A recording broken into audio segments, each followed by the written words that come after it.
Welcome to the Defenders of Business Value, the podcast that helps business owners unlock the value they've built and exit on their terms. I'm your host, Ed Meisegland, and for the last 30 years, I've been helping business owners prepare, grow, protect, and ultimately sell their businesses.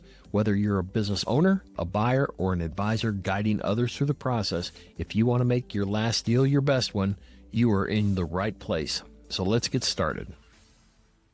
Welcome to another episode of Defenders of Business Value. Today, our guest is Courtney Zaugg. Courtney has spent much of her career helping veterans become successful entrepreneurs and helping communities create environments where those businesses can thrive.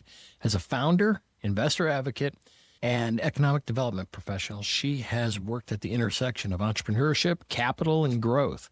So today we're going to explore the state of veteran entrepreneurship, what buyers are looking for in today's market, and some of the unique opportunities and challenges that veteran-owned businesses face when it comes to building value and eventually selling a company. We absolutely need to express our gratitude for the men and women who have served our country and have helped protect the freedoms we enjoy every day. And I'd also like to recognize the spouses and the families who have made those sacrifices alongside them, often carrying the burdens that we don't see. So my hope is that our conversation like this not only shines a light on the contributions of the veterans and their family, but also it encourages us to find ways to make it easier for those that have served to pursue their dreams of business ownership and create lasting values for themselves, for their families, and their communities. With that, I hope you enjoy my conversation with Courtney Zaugg of VentureVets. Courtney, welcome to the show. Hi, Ed. Thanks for having me. And it's my pleasure. I was talking a little bit about you before you came on, and just kind of your background and your CV, and I was just kind of candidly, I hate doing that because I just never feel like I do it justice. So do you mind give a little bit of your origin story, and then we can let it rip from there? Sure. Yes. And actually, it'll relate to what we were talking about before we came on. I'm an economic developer by training, but I come from a lineage of food entrepreneurs. So in the Creek community, my great-grandfather came over, had a food cart in downtown Indianapolis in the 1900s. That then merged. My grandparents had a catering business and food wholesale business. And then my parents started 3 different restaurants, which ultimately failed. And so growing up, it was like entrepreneurship was not a thing because we had gone from, having a really great, stable life to growing up really poor and having a lot of challenges then. So our entrance into entrepreneurship was mostly accidental. My husband's a Marine Corps veteran, and like most enlisted, he got out, used the GI Bill, was going to go work in federal law enforcement. And my background being in the economic development, international economic development, meant my work mainly was targeted in conflict zones.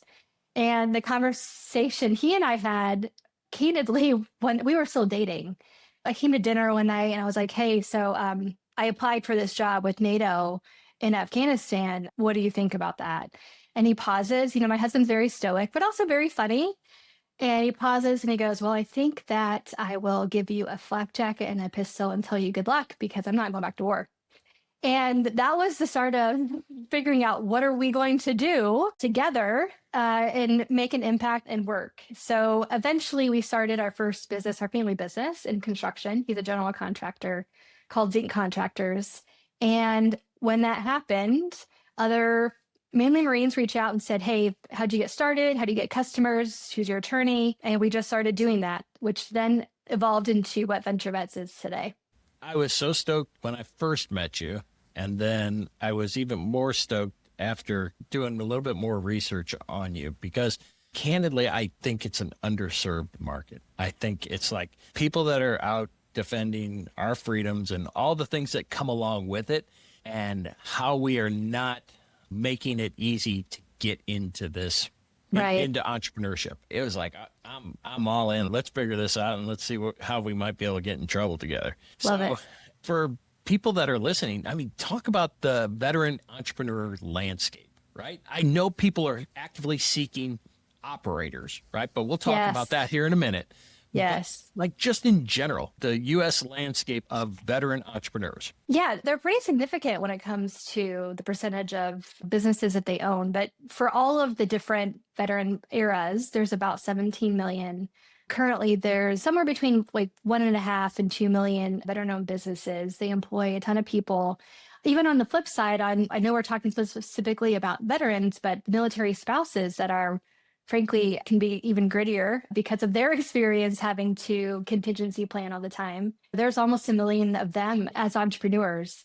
So there's a lot of us out there. And granted, the ecosystem has evolved, but there's more and more programs coming online that's helping build specific infrastructure to help either whether they want to start a new business or whether they want to acquire a business, which is fantastic because when we started 10 years ago, very little of those resources existed.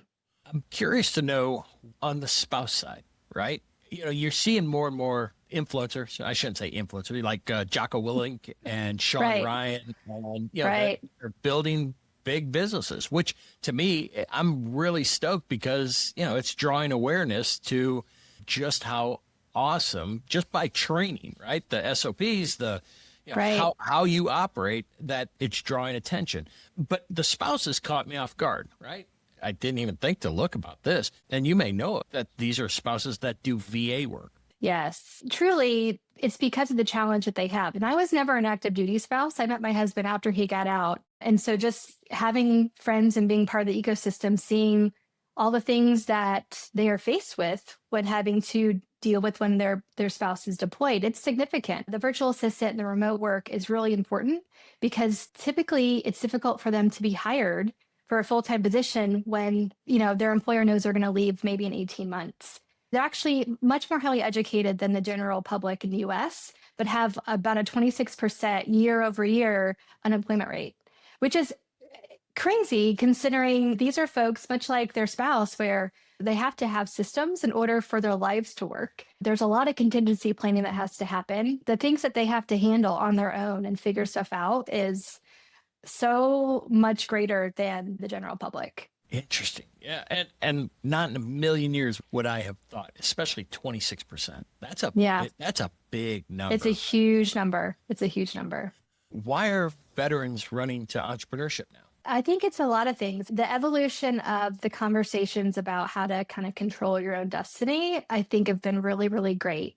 But I think that for folks that have served, they're used to a playbook, right? I've been doing what I've been told to do. Now I want to go figure out and build something new.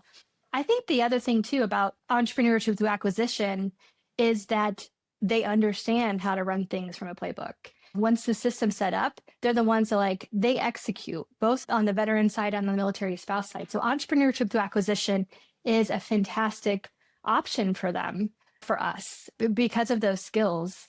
And I think, still to this day, there's not a lot of conversations coming from the Department of War educating those transitioning and the families about these options. These options are existing, and it's the outside folks, the ones who have transitioned saying, hey, have you thought about this? Check this out, talk to this person, go through this program. But again, our agencies are not facilitating those conversations as well as they could be. I wonder why. I mean, why would you not? Let's just talk about baby boomers, right? Just because there's probably a large contingent of who are veterans, right? Who have served. Right. And those are resilient. Those are people that somehow make it work. So to me, it would seem likely that getting behind other veterans, right, in this day and age would be good loans, good investment, right? I mean, yes, I of course, yeah, I'm of course you're I gonna... would agree. So there's an organization through Syracuse University called the Institute for Veteran and Military Families. And they do a couple of different things. They have a very strong virtual entrepreneurship program. They also provide kind of career training and corporate support. But they also have a very strong data and research arm.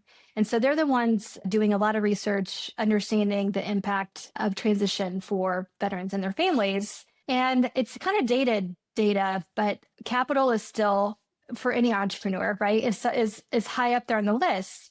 And what's interesting is that for, the World War II generation, they could use the GI Bill to seed their company. And now the GI Bill can only be used for higher education. Yes, you have the VA loan for mortgages and other things, but the flexibility of the GI Bill was a lot broader. When they got out and came home, a lot of them did start businesses because of those options that don't exist today. But there has to be a counterpoint as to why they pulled. Why? Yeah. What would? I don't know. Why would? Yeah. Well, I mean, politics. I don't know. I'm going to pull that thread and I'll see what I can find.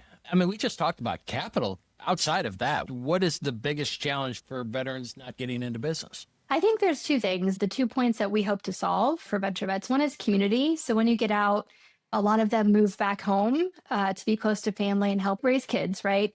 And so that means folks have been gone for a long time are kind of reintegrating back into a community and don't have the support system like they had being close to a base. So that's one. I think the other is you've had stable income, maybe not paid as well as what you, my opinion, maybe as well as you should be in the military, but it's stable. And so when they're getting out, they're like, it's my time to make good money and be in the private sector, and I need a job to support my family. And so the tunnel vision of how do I get to that point as fast and as secure as possible means they're looking for jobs instead of opportunities in entrepreneurship. Understandable, but I think, there's other options, and we hope to provide the infrastructure to facilitate the other options for them. I'm curious to know, how you mitigate that risk. Is it consulting? What is it that you do that helps lower the entrepreneurial, the leap of faith risk conversation? Yeah, it's two things. It's community, number one, right? They have a landing point. They're entering into a pool of people that have been through that process that they can lean on and ask questions. And the other thing is education. What we've done really well for the last 10 years is provide education and training and connections to the right kind of best fit resources for whatever their next step is. On the community, so you've got a cohort, or you've got online or in person or both? Both. Okay. It's both. Yeah. Yep.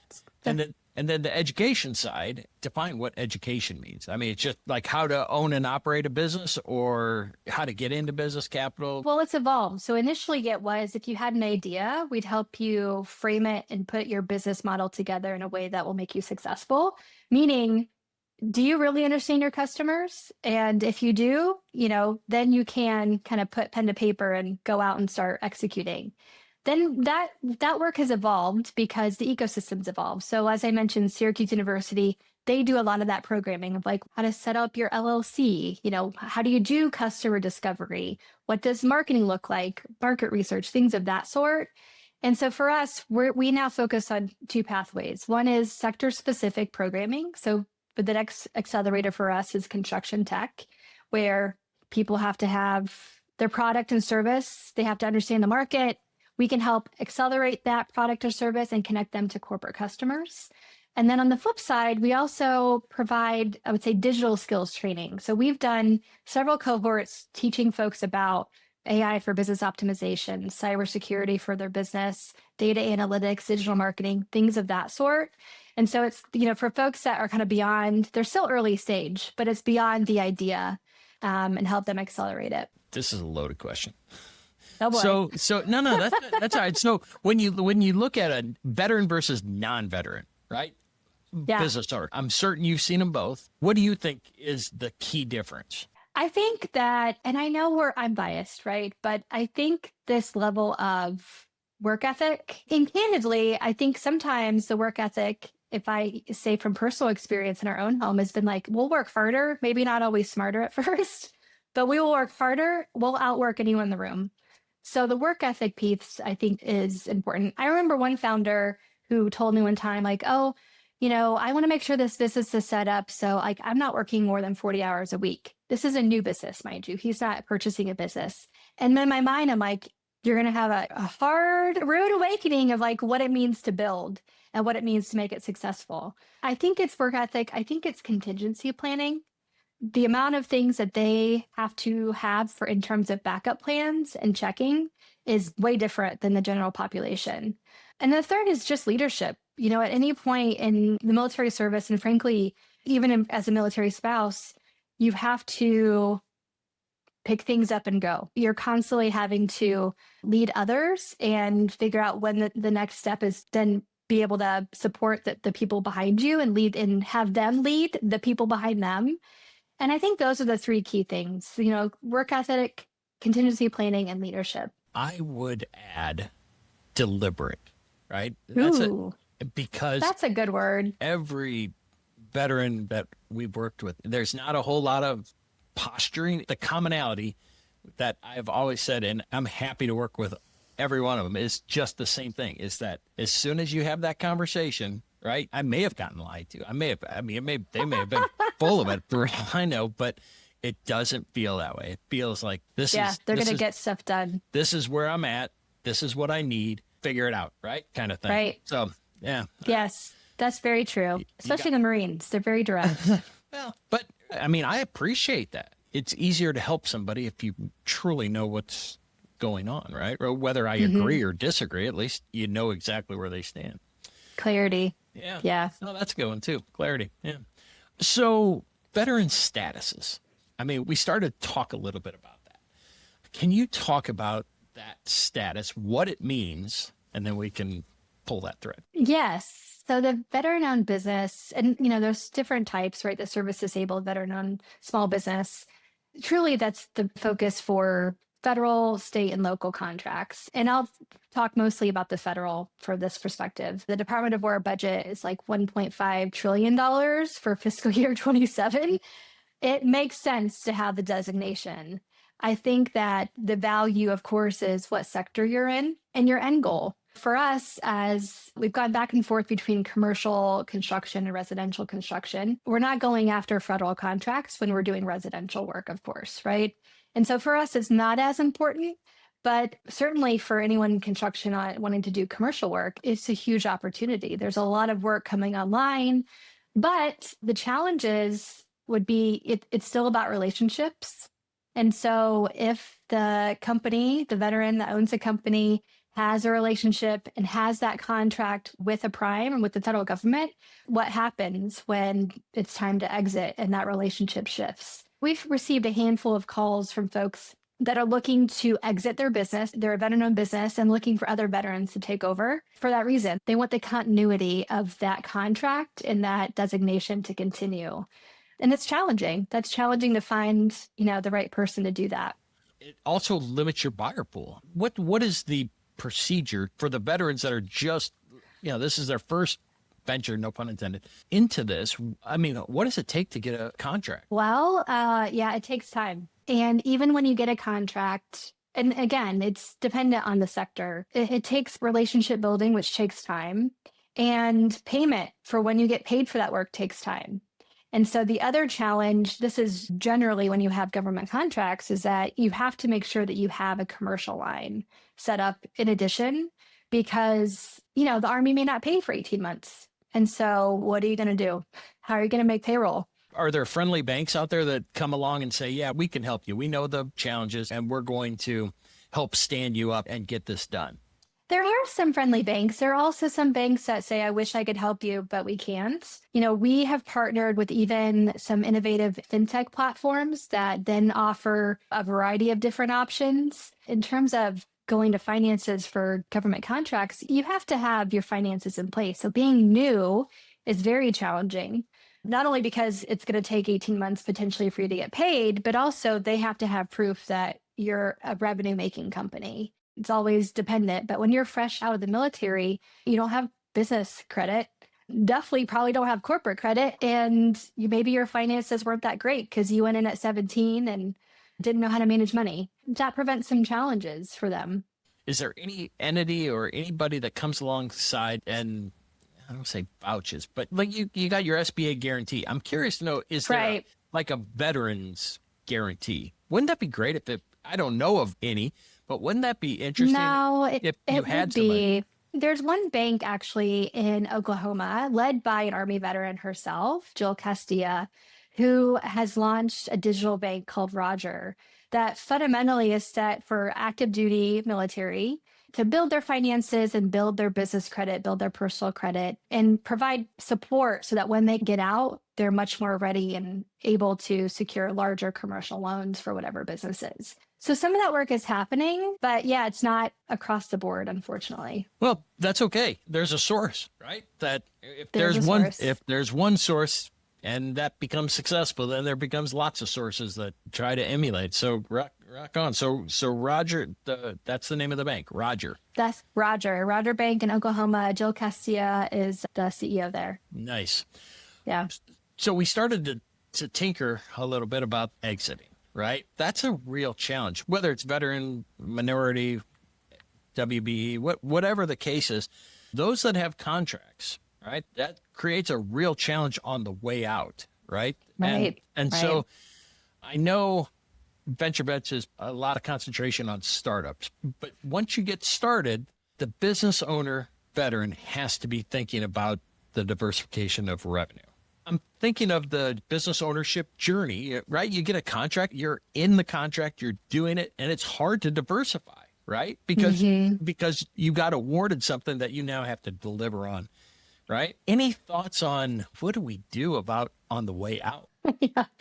I think I laugh because these are conversations my husband Nathan and I have about our construction business too. Like we're not in any point ready, right, to move on, but we're almost 10 or 9 years going into our 10th year. And there are things that we know we have to set up for in 5-10 years when we want to exit. Too young for 5 or 10 years. How could you possibly say that?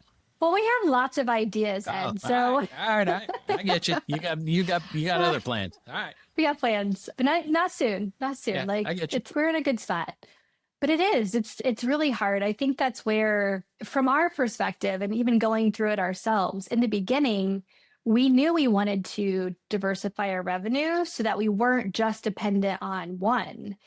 But the problem that we came into was we did that very early, and therefore we weren't focused and we didn't build enough of a pipeline in kind of one, I think, area to then think about diversifying later. And so I think we spun our wheels in the beginning a little bit. Once we got our bearings, focused on one line, and then now we're looking at diversifying beyond that. But it is tough. And I think that, to your point about the buying pool, so many veterans, even spouses, like, we want to work within the community. We want to help the others, right? And so how do we find another veteran to hand it off to?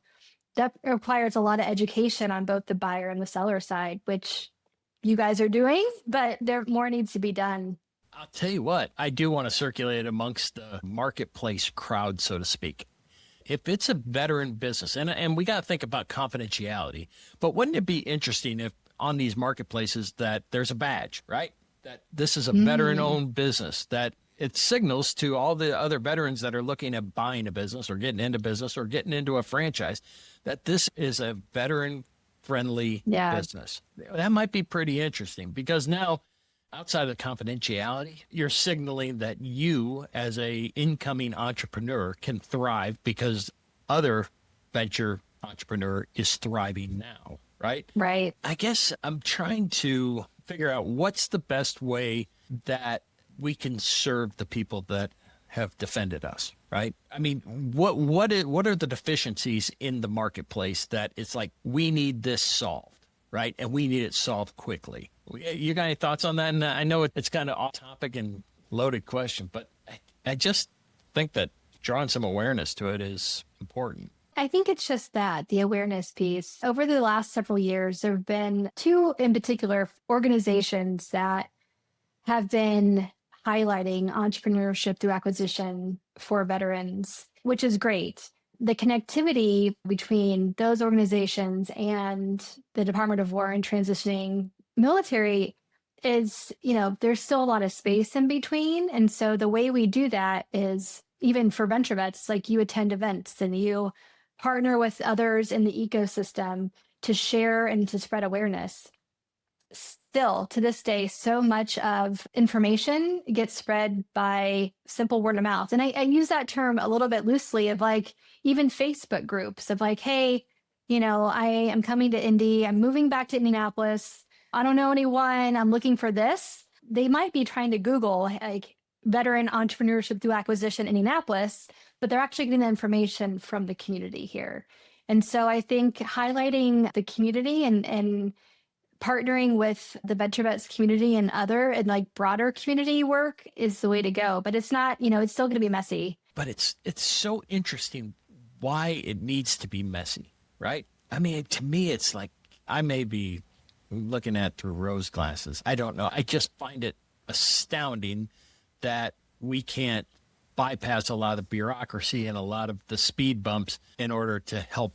You got every veteran and veteran spouse. I've sacrificed for you. Why would you Right. not do this for me? Right. Right. It's like, ugh.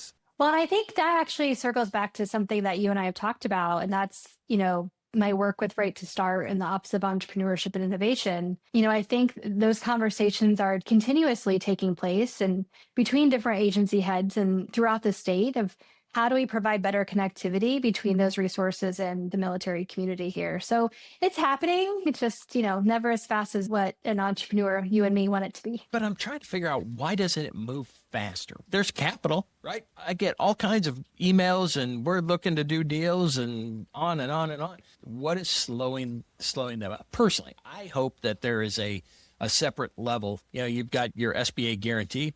I'd be curious to know whether or not there's a veteran guarantee, right? That you come alongside and say, look, over and above the 75% that the federal government's going to do, we as a organization or group also going to come along. But there's ties to it, right? You've got to be part of our community. You've got to have the education. You've got to have a mentor, and you've got to report. All those things. I would just, man, wouldn't that be awesome? It sounds like something we should do. Well, are you already doing it? That's the thing. It sounds to me like you guys you got a pretty good head start. We're doing a lot of things. I think the official guarantee, besides our certifications, but that type of guarantee, I guess we haven't applied yet, but would love to brainstorm that with you. There are far more smarter people than me that have come up with this idea. I guarantee that. So somebody is tinkering with this, and I'm just curious to know who might be doing it, because to me, that would be a huge win to provide that kind of canopy over the deal. Or the business, I should say. When we're looking at value, right, we always bump into owner-centric risk, right?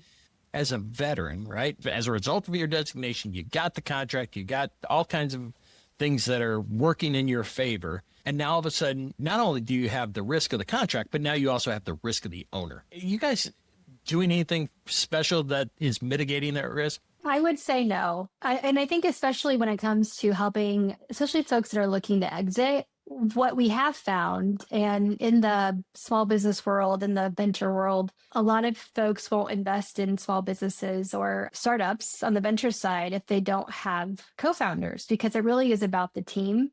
I do believe that. I believe that with any business, right? My husband and I, don't ask me why, but it works well that we work together and we are able to do that. Not every husband and wife can do that, but I can't do this work without him and he can't do it without me from our skill set perspective, right? We bring very different skills to the table. And I would say the same for companies that are looking to exit that have a veteran founder. They have to have a strong team that could be able to carry the lift. A lot of that is overlooked, even for really, really successful businesses that have been around, 30 plus years. Sometimes it's still about the one founder, and that's really tough. So we do talk a lot about, co-founders, and then, you get into the conversations around how AI might alleviate the need for co-founders, which jury's still out for me about that. At the end of the day, you have to have the right team in place and the right leaders surrounding you. And if that's the case, then I think you can mitigate some of that risk. I know David Mann up at Firefly. Yeah. Are you getting into the EOS ecosystem? And oh my gosh, yes. We have drunk the Kool-Aid. So David Mann's amazing. He's been an advisor for us and a mentor, frankly, for me for many years. So we implement EOS in the construction business and in all of our programming. So both on the founder side, but also on the talent side, we have presentations on EOS and how to implement it through our implementer. So we are firm believers, like if it's not EOS, it needs to be something similar, but EOS is our favorite. Like with anything, whether you're a startup or whether you're a small construction business, you have to have systems. You can't do anything without systems. So what a layup. You're a veteran that's coming out used to systems, and then you layer on an entire operating system. That is a system, right? Is there anything we didn't talk about that you're like, man, I really wish we would have talked a little bit about this? Anything about VentureVets or the work you're doing that we can draw some awareness to? I think the only thing I'll mention with VentureVets is that we have two different accelerators launching this fall, one in construction tech and one that we're doing specifically for talent. So for those transitioning military that are looking to get placed either in some innovation type, specifically like innovation type jobs, or get placed in startups, that's our sweet spot. We're doing a new program. So if they want to be a great operator, which we know they already are based on their experience, but going into the startup world and small business entrepreneurship world is different. And so we're launching those two in the fall. And we also have an event coming up July 14th. They're Marine Corps veterans. There's a state legislator and there is a mayor that we're going to be having some fun for a comedy night. So that's coming up July 14th here at the Helium Club in Indy. All right. You'll get all that information over to our team so we can have that in the show notes. Yes? I will. Yes. Thank you. Where can people find you? Yeah, I do a lot on LinkedIn. So Courtney Zaugg at LinkedIn. We also have a VentureVets page, of course, or the website. So it's theventurevets.com. But yeah, reach out. We have a great team, lots of stuff happening. We host events in person, but we also do a lot of our programming online. So we have lots of flexibility. Well, truly, anything that we can do on our side to help further the cause. I mean, it's just a call or click away. Just let us know.